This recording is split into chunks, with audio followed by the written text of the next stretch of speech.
Je vous souhaite à tous la bienvenue dans la table du Seigneur. Bienvenue dans la table du Seigneur. Amen. Et bon appétit.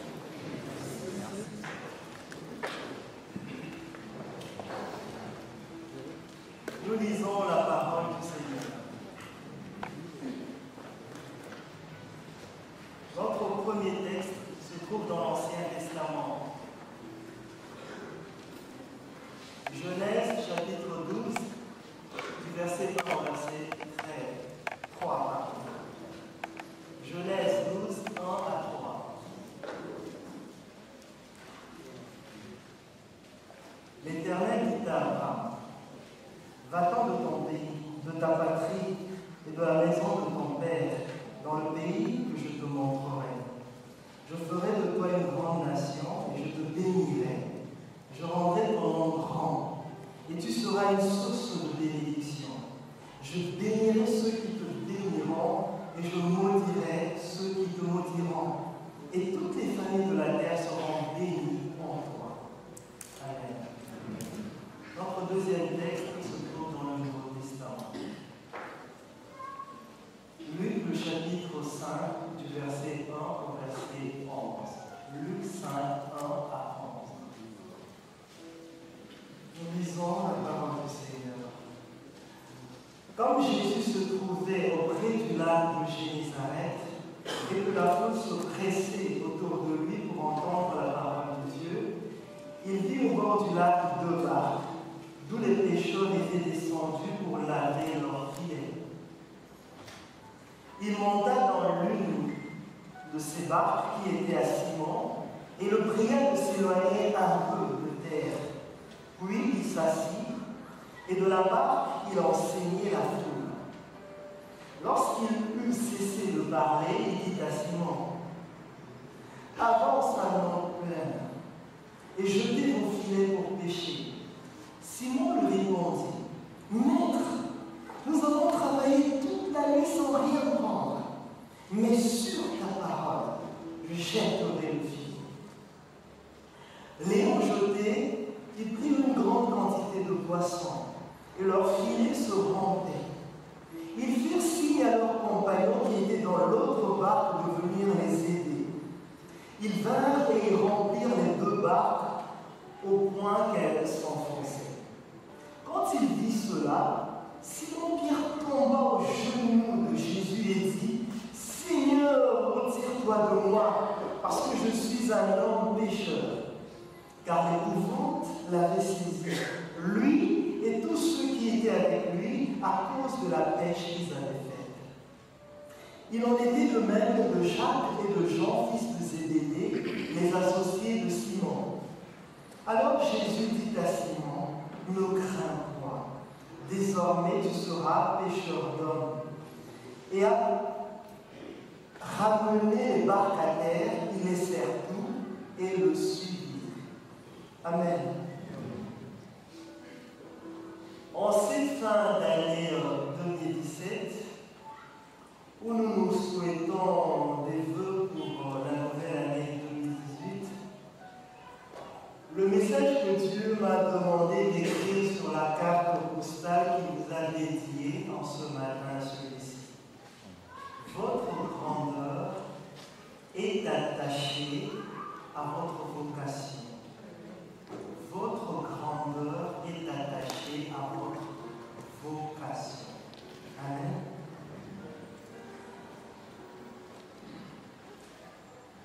Le nom d'Abraham n'aurait pas été rendu grand s'il n'avait pas écouté ni obéi un jour à l'appel de Dieu, lui disant, va-t'en de ton pays, de ta patrie et de la maison de ton père dans le pays que je te montrerai. Mais de nos jours, plusieurs veulent tout d'abord entendre Dieu dire, je te ferai de toi une grande nation. Et je te bénirai, je rendrai ton nom grand, et tu seras une source de bénédiction. En fait, ils oublient les préalables. Il faudrait tout d'abord entendre Dieu dire, va-t'en de ton pays, de ta patrie, de la maison de ton père, dans le pays que je te montrerai. Avant d'entendre Dieu dire, je te bénirai, je ferai de ton nom grand.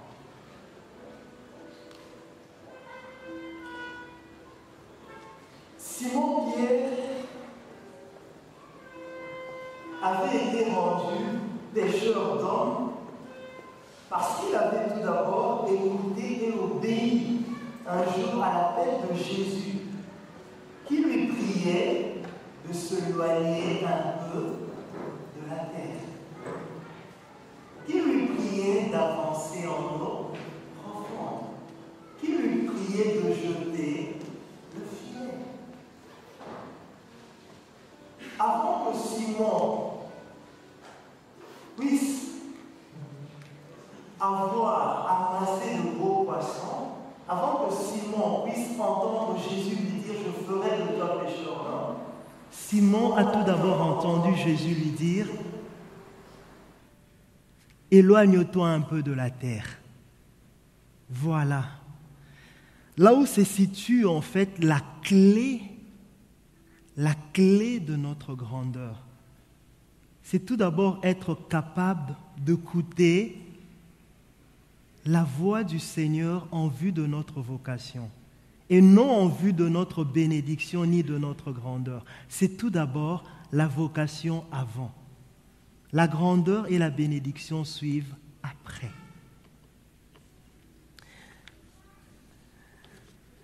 Bien-aimé dans le Seigneur, c'est que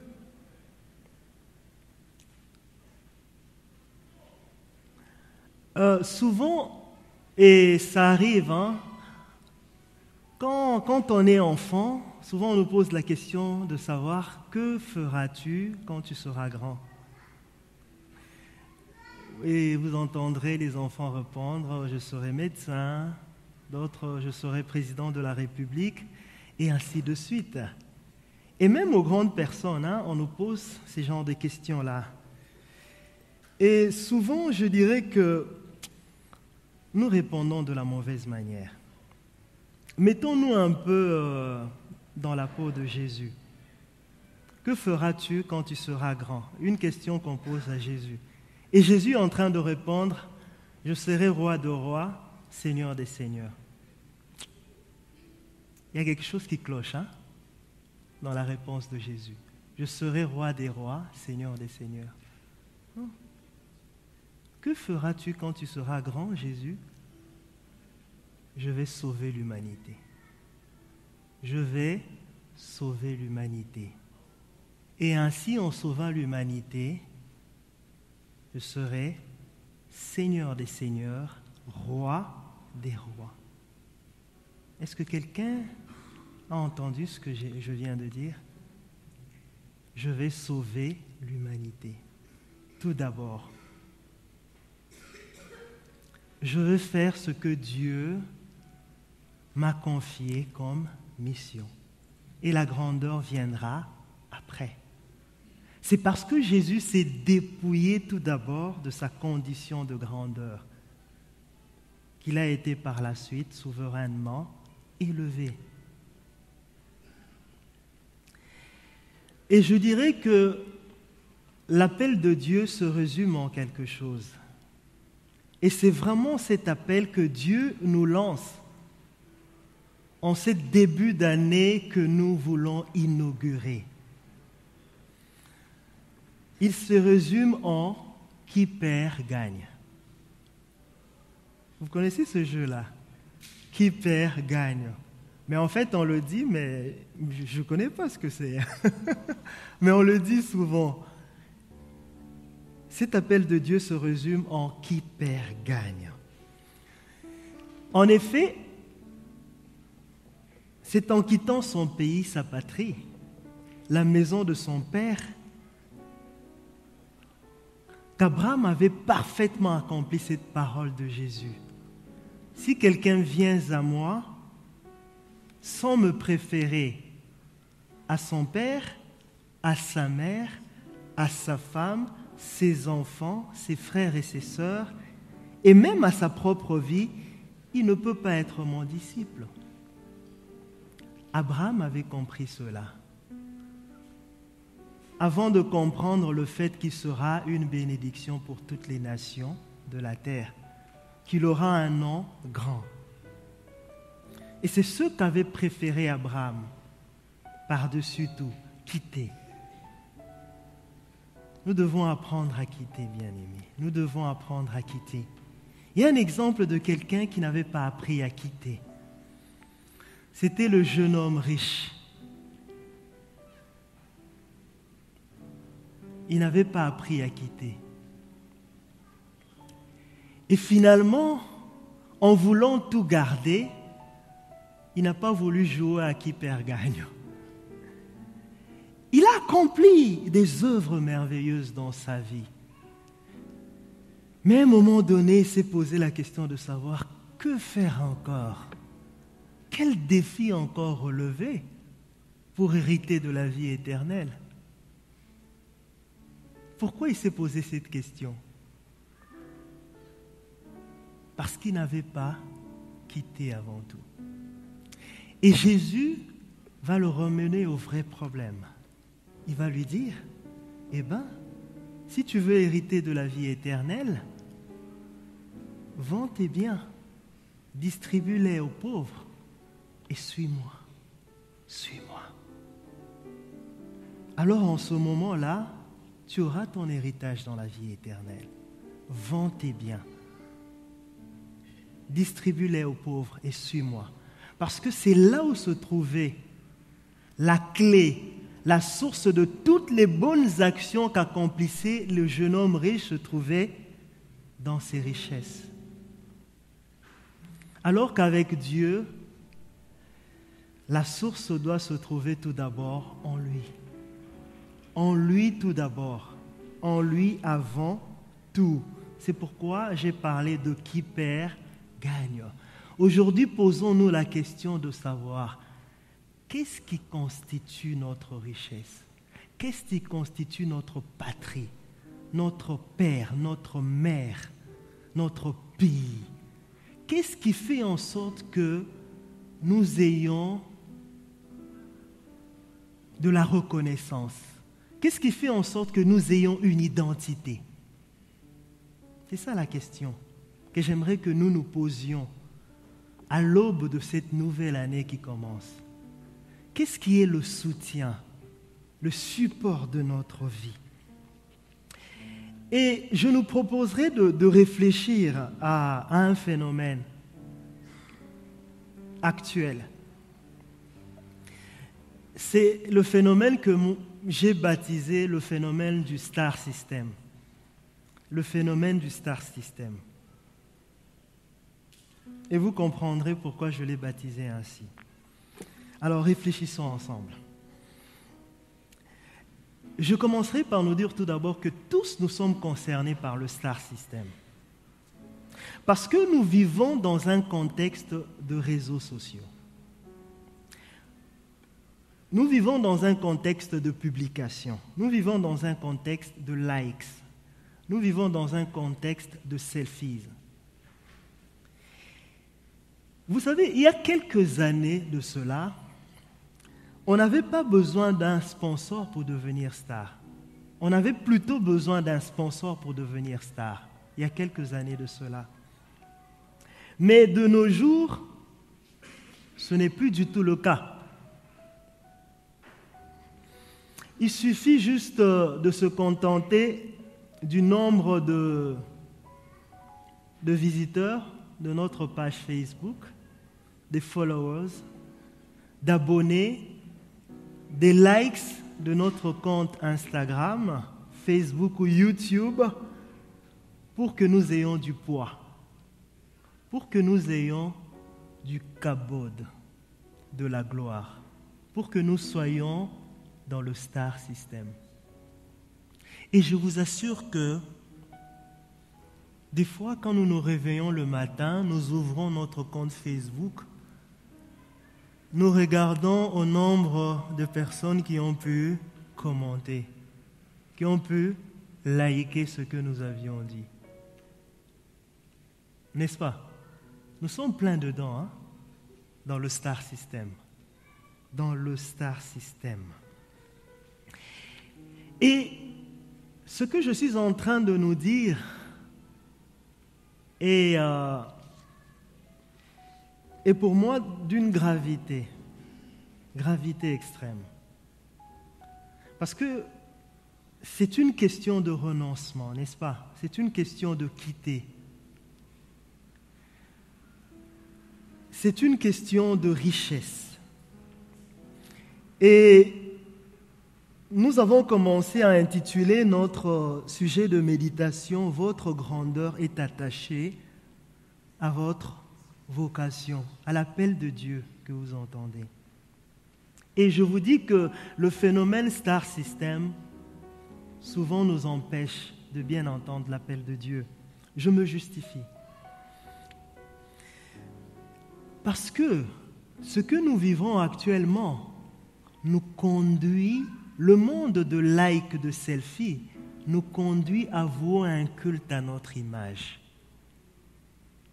Nous conduit à vouer un culte à notre image. Par notre image ici, je sous-entends le paraître. Vous savez, l'Ecclésiaste a dit, pour quelques-uns d'entre nous qui le savent, le chapitre 7, je pense au verset 1, l'Ecclésiaste a dit qu'une bonne réputation vaut mieux qu'un bon parfum. Oui, c'est bien une bonne réputation. C'est bien d'avoir une bonne image auprès des autres. Mais lorsque notre image nous amène à manquer de plaire à Dieu, ça devient un problème. Ça devient un problème. Et l'apôtre Paul, autrefois, pouvait dire « Et maintenant, est-ce la faveur des hommes que je désire ou celle de Dieu? Est-ce que je cherche à plaire aux hommes? Si je plaisais encore aux hommes, je ne serais pas serviteur de Christ. » Alors pourquoi je le dis par rapport au phénomène de like, de selfie, de star system que je suis en train d'évoquer? C'est parce que vous vous rendrez compte que des fois, nous sommes tentés de vouloir plaire au public. Et des fois, ça peut être ce qui nous motive le plus lorsque nous écrivons une publication. Sur Facebook, ou lorsque nous postons une vidéo, une image. Des fois, ce qui nous préoccupe le plus, c'est de voir le nombre de personnes qui ont commenté, le nombre de personnes qui ont liké et qui ont même voire adoré, n'est-ce pas? Et cela nous préoccupe bien avant le message que nous voulons adresser. Je peux donner aussi un autre exemple. Je dis, vous êtes conducteur de culte. Là, par exemple, à l'église, et vous programmez un chant, non pas parce que le Seigneur vous a inspiré, mais parce que le chant avait créé de l'ambiance au milieu du peuple de Dieu quand quelqu'un d'autre avait conduit le culte. Vous dites, c'est le tube du moment celui-là.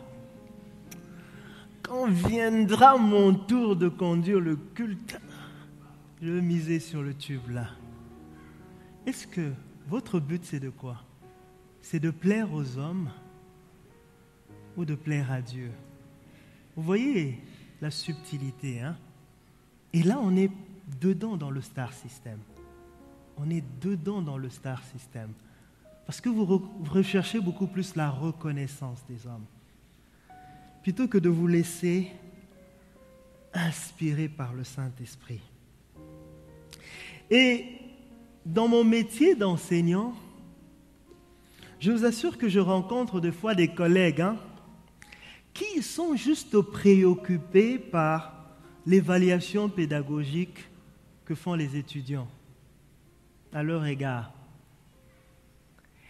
Ils ne sont même pas préoccupés par la formation qu'ils doivent apporter pour que les étudiants deviennent des bons ingénieurs, dans mon domaine en particulier. Tout ce qui les préoccupe, c'est quoi? C'est que lorsqu'on va distribuer des fiches d'évaluation aux étudiants, les étudiants vont dire « Oh, celui-là, c'est un bon prof ». Et vous savez, pour atteindre cet objectif-là, ils sont même capables des fois de sacrifier des chapitres et des leçons qui sont difficiles dans le programme. Parce qu'ils se disent, si je commence à aborder ce chapitre-là, oh, les étudiants vont s'ennuyer, ils vont dire, oh, le prof a donné des choses difficiles. Vous voyez, plein dedans dans le Star System. Plutôt que de regarder, rappelez-vous, l'objectif sauveur de l'humanité, et non roi des rois, seigneur des seigneurs au vu des hommes. Plutôt que de regarder le bon ingénieur qui sera formé, eux, ils sont en train de regarder à quoi? La bonne réputation que j'aurai auprès des étudiants. Et ils sont pleins dedans dans le Star System. Je nous prierai vraiment que chacun d'entre nous vraiment entre en introspection. Essayez de fouiller votre Star System. Et je donnerai un exemple parfait dans les Écritures de celui qui a été une victime, un prisonnier de l'opinion publique. C'était le roi Saül. Est-ce que nous pouvons lire la parole? 1 Samuel, le chapitre 15, au verset 24. 1 Samuel 15, 24.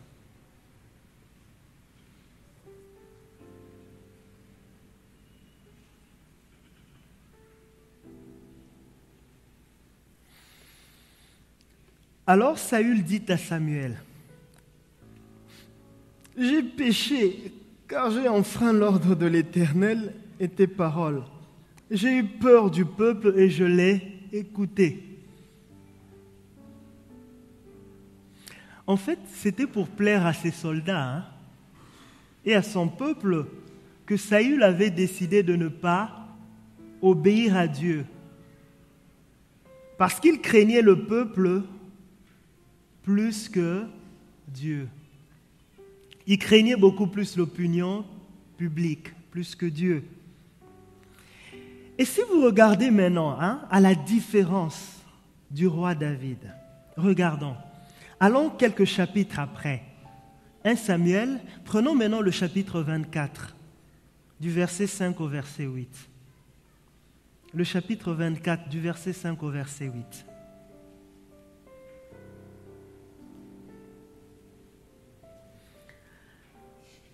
Les hommes de David lui dirent, « Voici le jour où l'Éternel te dit, je livre ton ennemi entre tes mains, traite-le comme tu le jugeras bon. » David se leva et coupa doucement le pan du manteau de Saül. Après cela, il sentit son cœur battre, parce qu'il avait coupé le pan du manteau de Saül. Il dit à ses hommes, « Que l'Éternel me garde de commettre une telle action contre mon Seigneur, celui que l'Éternel a désigné par onction, qu'il me garde de porter la main contre lui, car il est celui que l'Éternel a désigné par onction. » Par ces paroles, David arrêta ses hommes et les empêcha de se jeter sur Saül. Puis Saül se leva pour sortir de la grotte et continua son chemin. Saül ne savait pas du tout ce qui s'était passé. Alors que David venait de faire exactement le contraire de ce qu'il avait fait un jour lui. Voyez, imaginez-vous que vous êtes traqué par votre ennemi qui en veut à votre vie. Vous vous cachez dans une grotte avec vos soldats. Ceux qui vous sont les plus fidèles, ce n'est pas n'importe qui ici. C'est vraiment vos followers, quoi. Ceux qui vous suivent quand vous postez tout sur votre compte. Et donc vous arrivez comme ça en face de votre ennemi et on vous dit, mais voici enfin le jour est arrivé. Celui qui te veut du mal est là au-devant de toi. Tue-le. David va commencer. Il coupe. Et par la suite, qu'est-ce qui se passe? Son cœur se met à battre. Il dit, que l'Éternel m'en garde de toucher à celui qui a reçu l'onction. Et non seulement il fait ça pour lui-même, peut-être qu'il y avait certains, chef, toi aussi tu exagères là.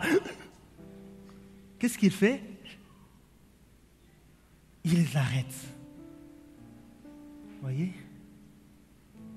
David ne s'était pas posé la question de savoir, est-ce que ces gens vont m'abandonner par après? David ne s'était pas posé ce genre de questions. Ce sont des gens qui sont fidèles à moi, ils me suivent tout le temps. Et si je pose une telle action, qu'est-ce qu'ils vont faire? Pour David, le choix était clair. Écoutez tout d'abord qui? Le Seigneur, qui était en train de parler dans son cœur. Il n'a pas réfléchi à la loyauté, ni à l'obéissance des gens qui le suivaient avant tout. Il a tout d'abord voulu obéir au Seigneur. Mais qu'est-ce qui nous arrive malheureusement? Avant de pouvoir prendre une décision, nous réfléchissons tout d'abord à nos followers.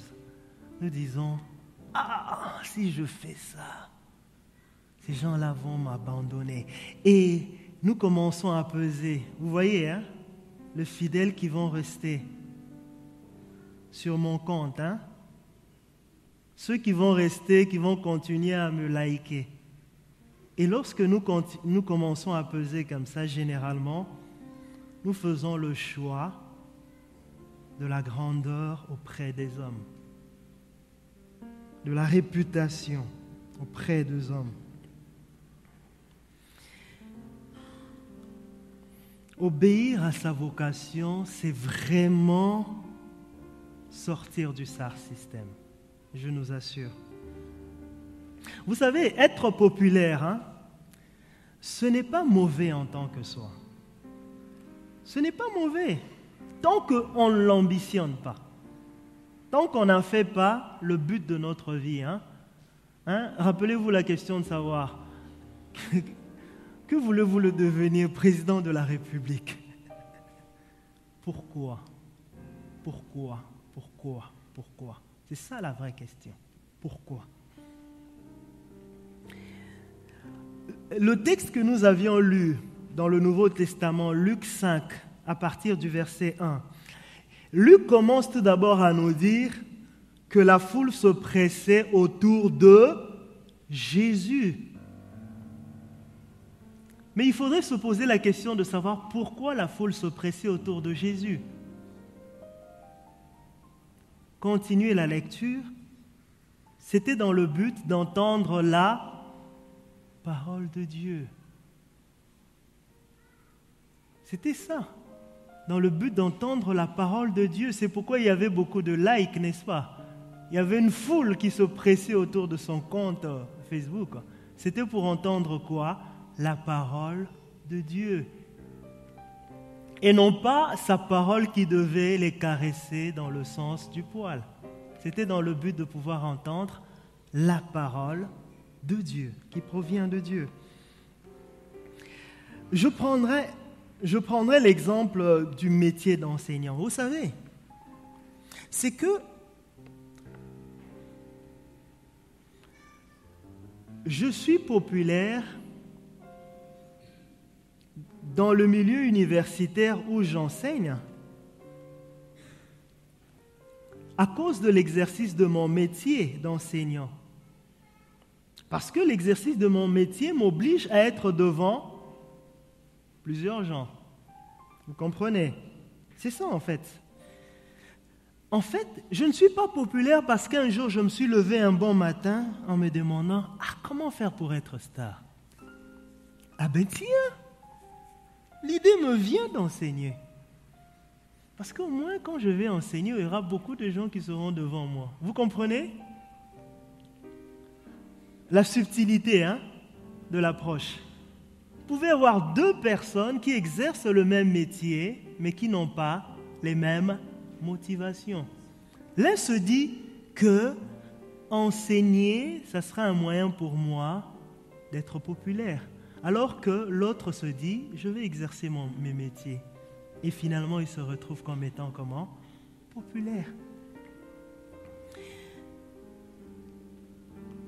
Et l'apôtre Pierre nous aide vraiment dans cette démarche-là de tout d'abord discerner l'appel de Dieu dans sa vie, la vocation de Dieu dans sa vie.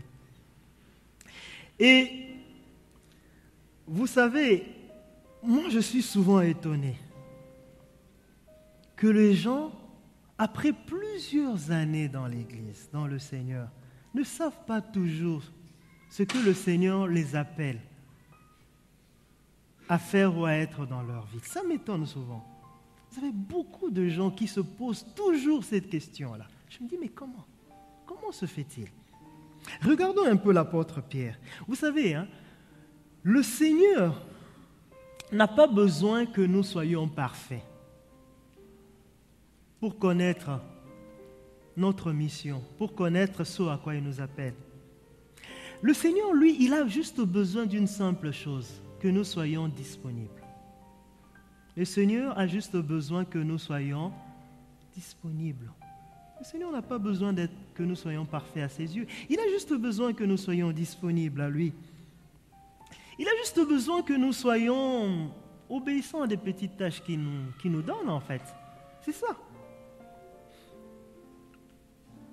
En fait, Simon-Pierre n'était pas parfait quand le Seigneur l'avait appelé dans sa vocation de devenir par la suite pêcheur d'hommes. Au contraire, c'était après une nuit d'échecs sans capturer de poisson. N'est-ce pas? C'était après une nuit de quoi? D'échecs dans sa vie que le Seigneur l'a appelé. Donc c'était après l'échec. Ce n'était pas après un exploit. Mais des fois, nous cherchons cela pour que nous entendions l'appel de Dieu. Mais malheureusement, ça ne vient jamais, on ne l'entend jamais. Parce qu'on cherche un exploit tout d'abord. Simon-Pierre, la veille, il n'avait capturé aucun poisson.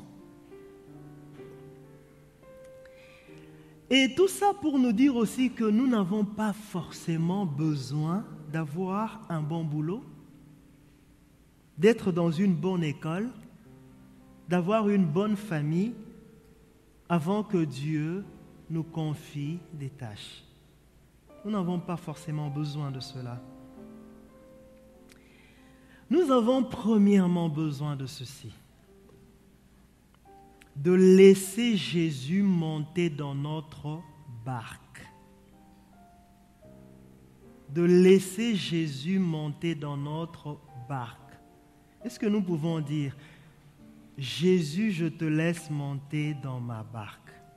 Allons-y.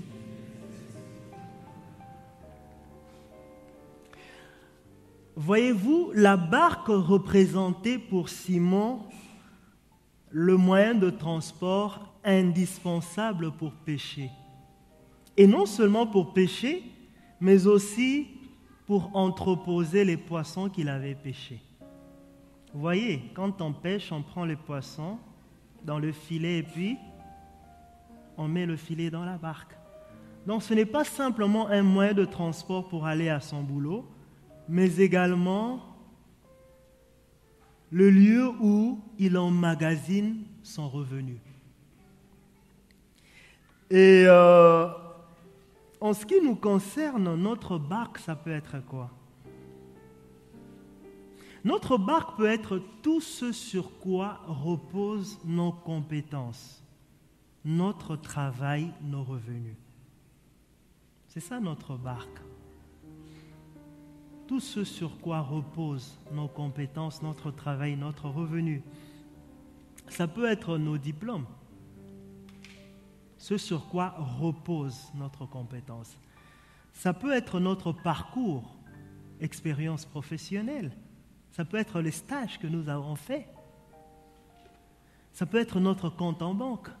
Tout ce sur quoi est emmagasiné quoi? Notre revenu. Ça peut être notre sécurité sociale, notre retraite.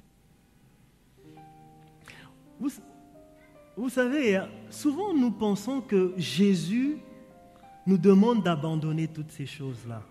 C'est souvent ça le piège. Le piège que nous nous mettons nous-mêmes. Nous nous jetons nous-mêmes dans ce genre de filet. Nous pensons que lorsque Jésus nous appelle, c'est pour abandonner notre barque. Non. Lorsque Jésus nous appelle, ce n'est de ne pas abandonner notre barque. C'est plutôt faire quoi? Prendre notre barque et aller à lui. Avec notre barque, avec votre compte en banque, avec votre diplôme, avec votre expérience professionnelle. Jésus vous appelle tel que vous êtes avec tout ça. Ne laissez pas tout ça et venir comme ça. Non, venez avec tout ça, tout ce que vous avez. Et une parenthèse, Jésus n'a jamais demandé à Simon d'arrêter d'être pécheur, n'est-ce pas?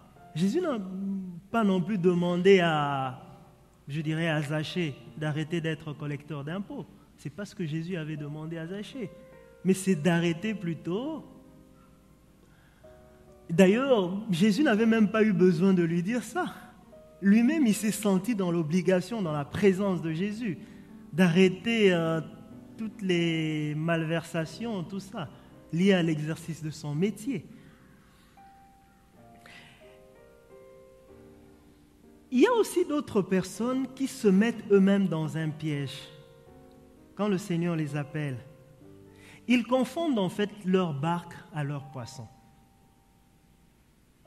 Ils limitent leur contribution à l'appel de Dieu aux offrandes et aux dîmes. Pour laver leur conscience, ils se disent, bon, si je paye l'offrande, je paye la dîme, ça suffit, quoi. Mettez-vous un peu dans la peau de Simon, quoi. Jésus lui dit, essaye d'avancer un peu avec ta barque de la terre. Simon lui dit, mais Seigneur, je n'ai pas attrapé de poisson. Si au moins j'avais des poissons, je t'aurais calmé. C'est ce que nous faisons des fois. Nous pensons que le Seigneur, ce qu'il est en train de nous demander, ce sont nos poissons. Non, ce n'est pas nos poissons, ce n'est pas nos revenus que le Seigneur nous demande tout d'abord. Ce que Jésus nous demande premièrement quand nous venons à lui, c'est ne pas notre trésor, mais c'est plutôt là où nous plaçons notre trésor, notre barque. Et là où nous plaçons notre trésor, c'est notre cœur. Là où sera ton cœur, sera ton trésor. C'est ce qui l'intéresse le plus quand nous venons à lui. C'est la barque. Ce n'est pas notre revenu. Et Simon avait compris cela. Il y a une deuxième chose qui peut nous inspirer de ce que Simon a fait. Simon s'est éloigné de sa zone de confort. Il a pris le risque de s'éloigner de sa zone de confort. Vous voyez, dans la matinée, la zone de confort pour Simon, c'était la rive. Parce que il avait accroché la barque et il était en train de laver les filets avec ses associés de la pêche, Jean, Jacques et les autres. Ils étaient en train de laver leurs filets. Après, bien sûr, leur nuit d'échecs et tout ça. Et certainement, peut-être qu'ils étaient en train de discuter sur la nouvelle stratégie à mettre en place pour attraper des poissons la nuit qui suivrait. Et lorsque j'ai réfléchi à cela, j'ai réfléchi au risque que Simon avait pris de pouvoir éloigner sa barque de la rive. Je me suis dit qu'en fait, le rôle du Seigneur, c'est ne pas de se substituer à notre milieu social ou professionnel pour nous apprendre à mieux faire notre travail. Non. Le rôle du Seigneur, c'est de ne pas nous apprendre à comment, je dirais, comment réviser en fait, pour réussir dans les examens et tout ça. Le rôle du Seigneur, ce n'est pas ça.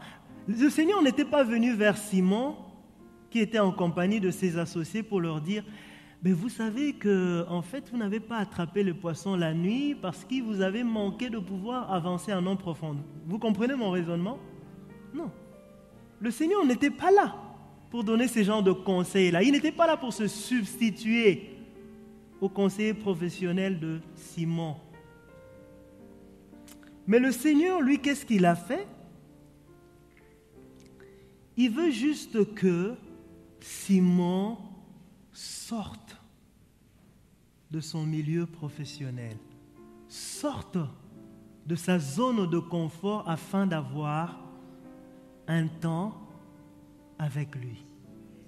Il voulait juste que Simon puisse en fait mettre son métier à son service. Parce que Jésus, son objectif, c'était quoi? C'était que les foules entendent la parole de Dieu. C'était ça le verset 1 que nous avions lu. Et pour entendre la parole de Dieu, Simon devait faire son métier de pêcheur. Tirer sa barque, avancer. C'était ça le but de Jésus. Et posons-nous la question de savoir ce que vous êtes en train de faire comme formation, ce que vous êtes en train de faire comme travail, est-ce que c'est un tremplin pour que les gens entendent la parole de Dieu? Posez-vous sérieusement la question de savoir. Est-ce que votre travail permettra à ce que les foules puissent entendre Jésus parler?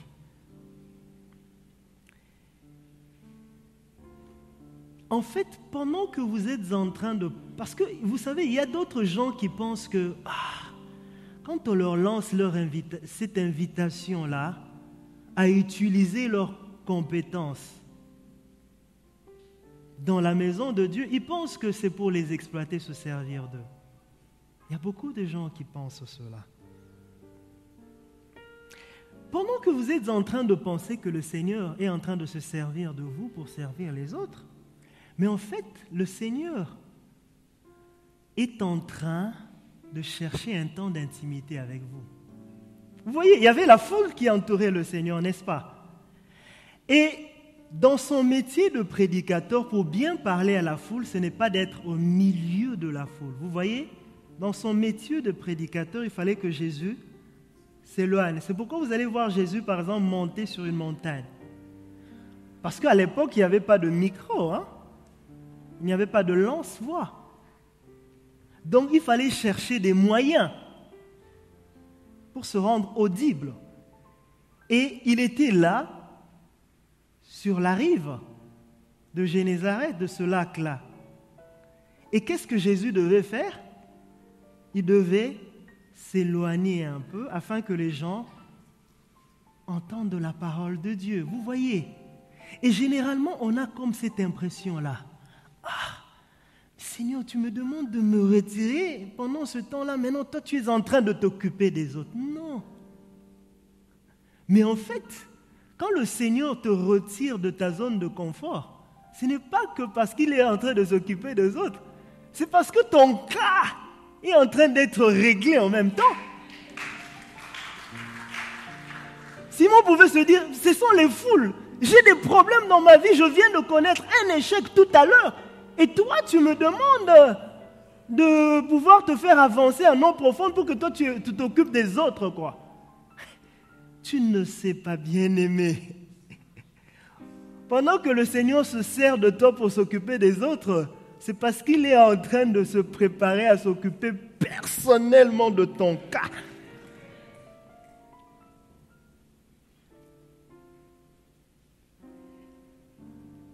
N'oublie pas alors de ramener ton filet.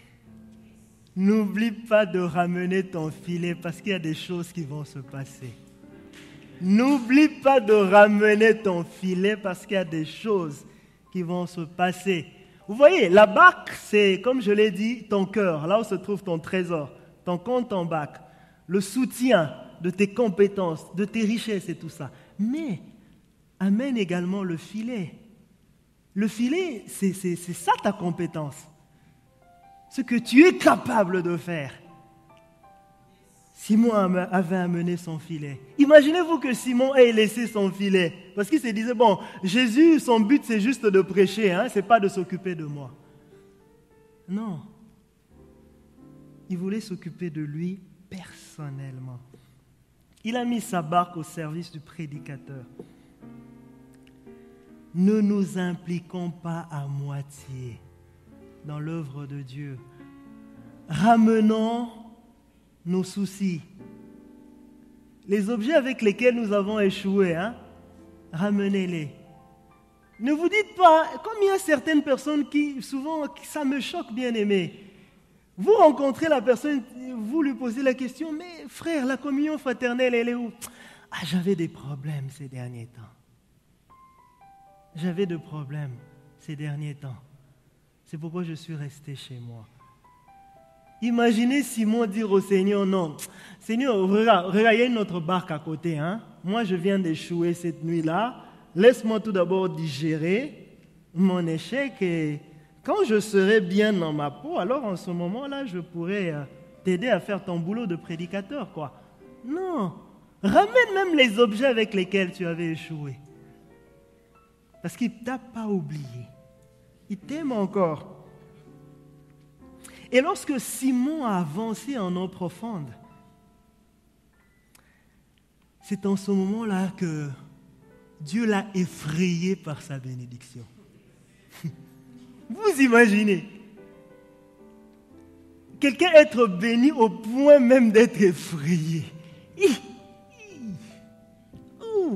J'ai même pas de parole, quoi. C'est juste le gestuel qui me vient, quoi.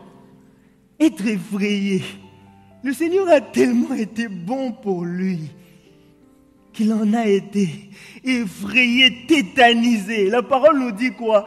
Éloigne-toi de moi, je ne suis qu'un pauvre pécheur. Là maintenant, pécheur est devenu pécheur. Oh, alléluia. Vous dépassez même la dimension. Au lieu de dire, éloigne-toi de moi, Seigneur, je ne suis qu'un pauvre enseignant, je ne suis qu'un pauvre maçon. Vous dites, je ne suis qu'un pauvre malfaiteur, je ne suis qu'un pauvre voleur, je ne suis qu'un incompétent, éloigne-toi. Alors qu'il est en train de te bénir. Bien-aimé, la repentance. Oh Seigneur. Vraiment que le Seigneur nous aide à comprendre cela. Et c'est après cela, oui, Simon a été tellement béni par Dieu, il a été tétanisé. Et quand le Seigneur a dit, stop, ne crains pas, je ferai de toi pécheur d'hommes. Vous voyez, c'est venu comment? Après avoir entendu l'appel de Dieu, après avoir été disponible pour le Seigneur. Amen. Prions le Seigneur. Prions le Seigneur. Prions le Seigneur. Prions le Seigneur. Prions le Seigneur. Présentons-nous à lui. Écoutons sa voix. Écoutons sa voix. Seigneur. Seigneur, ton appel est souvent simple, tellement simple que des fois nous ne nous en rendons pas compte, Seigneur. Nous nous attendons peut-être que tu nous dises « Je te bénirai et je ferai de ton nom grand ». Je maudirai ceux qui te maudiront. En toi, toutes les nations seront bénies. Et si nous faisons ça, Seigneur, nous faisons fausse route. Abraham avait tout d'abord commencé à entendre Dieu lui dire « quitte ton pays ». Simon a entendu Dieu lui dire, Jésus lui dire « éloigne-toi de la rive ». Seigneur, rends-nous sensibles à ton appel. Et c'est souvent subtil, Seigneur. L'ennemi veut boucher nos oreilles à cet appel-là, Seigneur. Mais derrière cet appel se cache, Seigneur, notre grandeur, notre bénédiction. Nous te supplions de tout cœur, rends-nous sensibles à ta parole, Seigneur. Même quand nous ne comprenons rien, même quand nous pensons que le Seigneur est en train de s'occuper des autres, quand est-ce qu'il va gérer notre cas? Le Seigneur, en faisant cela, en t'utilisant comme instrument pour les autres, il est en train de s'occuper personnellement de toi, mais tu ne le sais pas, oh Seigneur. Apprends-nous, Seigneur, à être patients et ne pas nous plaindre. Et c'est ce qui est arrivé à Simon. Et après, lorsque tu lui as demandé de jeter le filet, Simon a dit, « J'ai connu l'échec, je n'ai rien attrapé, mais sur ta parole, je jeterai le filet, ô Seigneur. » Apprends-nous, Seigneur, à entendre ta voix. Apprends-nous à quitter, Seigneur. Au nom de Jésus. Amen. Que le Seigneur nous bénisse.